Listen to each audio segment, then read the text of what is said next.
Welcome to the Historical Unknowns channel. Don't forget to subscribe, like and comment. Today, we're diving into one of the most harrowing tools of public humiliation and punishment used in East Asia, the Kang. Imagine a device so cruel that it not only publicly shamed its wearer, but could also lead to their starvation. Known in Chinese as jia or cha, the Kang was a form of pillory used until the early 20th century. Its primary purpose, public humiliation and corporal punishment, but it wasn't just limited to that, it was occasionally used for torture too. The Kang was a thick wooden board, 4 or 5 palms square, with a hole just big enough for a person's neck. This heavy board was fastened around the neck, making any movement a struggle. On either side, scrolls of paper detailed the person's crime and punishment, serving as a seal to ensure the Kang hadn't been tampered with. Picture this: for 15, 20, or even 30 days, individuals were paraded through the streets, day and night, with this enormous board weighing them down. F. Alvarez Semedo, in his History of China, gives us a vivid description with these great boards about their necks. These poor wretches are brought out every day and exposed to shame in the public streets. The term Kang comes from the French word derived from the Portuguese kanga, meaning yoke. Interestingly, this yoke-like device was similar to the European pillory, but with one major difference: the Kang wasn't fixed to a base. Prisoners had to carry this heavy burden around, adding to their misery. Sometimes, the Kang was used alongside manacles and leg chains, especially for those with severe sentences or low social status. It was a tool of both physical and psychological torment, making sure the punishment was felt long after the Kang was removed. The Kang is a stark reminder of the harsh realities of historical punishment methods. It's incredible and terrifying to think about the lengths societies have gone to enforce their laws and maintain order. We're diving into the fascinating story of James Mason Hutchings, an Englishman who moved to the United States in 1848 at the age of 28. This young and ambitious guy headed west to California during the gold rush, and unlike many, he struck it rich. But Hutchings wasn't just about gold. He had a passion for nature and adventure. He heard about a stunning valley with 1,000-foot cliffs and waterfalls and knew he had to see it for himself. That valley, none other than Yosemite.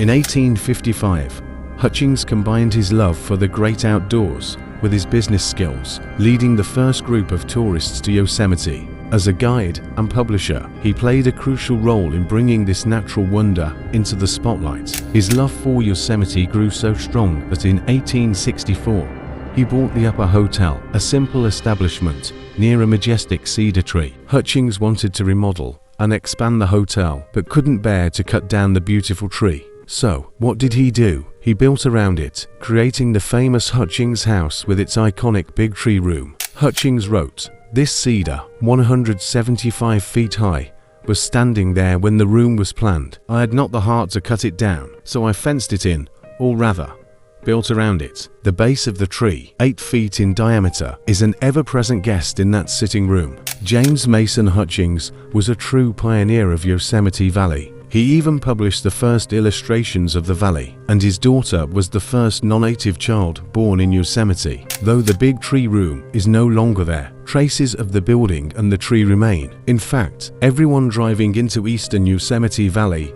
passes right by this tree, likely unaware of its rich history. We're diving into the wild history of the Flip Flap Railway, the first looping roller coaster in North America. This wooden coaster operated at Paul Boyton's Sea Lion Park on Coney Island, Brooklyn, New York, from 1895 to 1902. Designed by Lena Beecher, the coaster was first tested in Toledo, Ohio, in 1888 with sandbags and even monkeys before human riders were allowed. When Sea Lion Park developer Paul Boyton saw it, he decided to move the coaster to his park. The Flip Flap Railway was famous for its intense G-forces, thanks to its small, 25-foot circular loop that could produce a whopping 12 Gs. This often left riders with discomfort and neck injuries. Unlike today's teardrop-shaped loops, which are designed to reduce G-forces, Flip Flap's design was more extreme. Despite its innovative design, the flip-flap railway wasn't a financial success. Its two-person cars made it hard to turn a profit, and it shut down along with Sea Lion Park in 1902. When Luna Park replaced Sea Lion Park in 1903, the flip-flap didn't make the cut.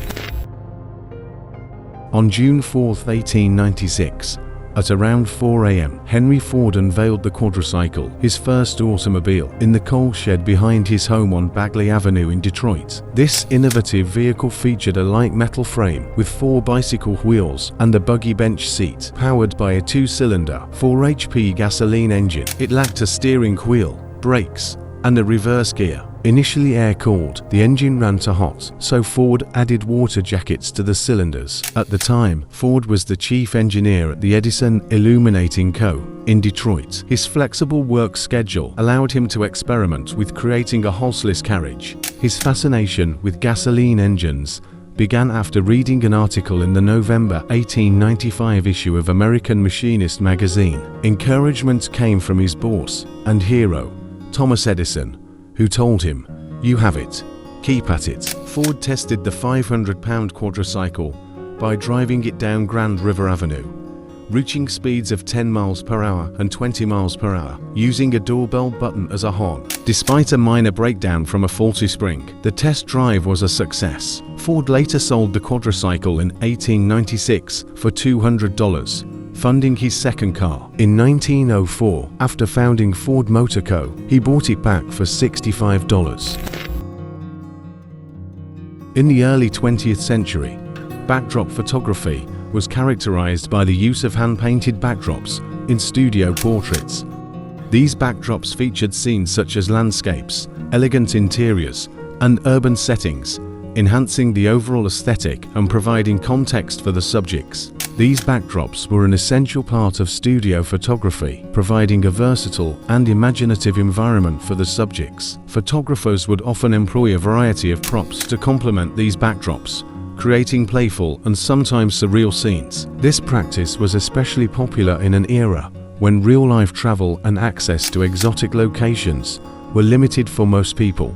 Here's a funny photo collection from Wolfgang Wiggers that shows people posing with prop balloons and airplanes against these fake backdrops in the early 20th century. The images capture the whimsical nature of the era, where creativity and imagination transformed simple studio settings into fantastical worlds. These photos not only reflect the artistic styles of the time, but also offer a glimpse into the playful spirit of early 20th century photography.